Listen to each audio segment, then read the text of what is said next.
I guess when I first started getting into this whole business of climbing and hiking, I had a lot of goals at the time, but they were pretty loosely formed. I enjoyed being in the mountains. I knew I wanted to go out and share it with others. My first few trips, I'd go out, I'd be on myself, by myself on my own. I didn't know anyone else doing this. And going from that point forward, I thought the most important thing to me was to join in with other people. And that's where I met other guides and started getting involved in the teaching aspect and then the guiding aspect.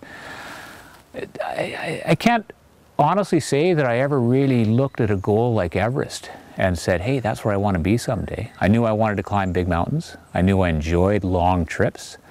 You know, I'd read lots of stories about Everest, and I'd followed the exploits of, you know, the Chris Bonington and all the big names from all over the world that were doing those trips.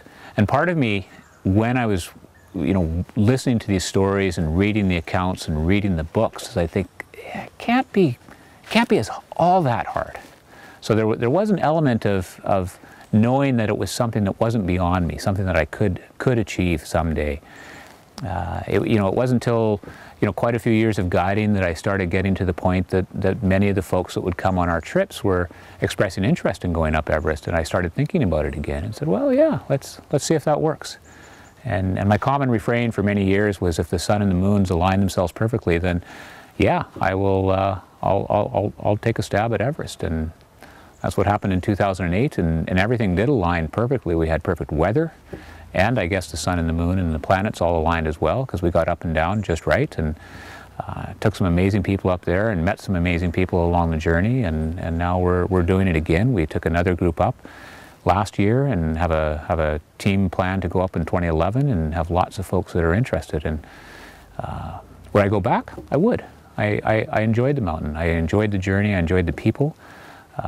You know, the top was part of the trip, certainly not an essential part, but all aspects of that mountain I really enjoyed. Well, here we are, May 25th, summit of Mount Everest with Canada West Mountain School. Here's Seb, first Canadian type 1 diabetic to the summit. Congratulations, Seb. Hell of a job. Amazing effort. 13 hours all night long.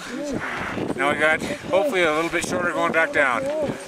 These guys got me up, so if you want to climb, go with these guys. Well, we'll get you down too.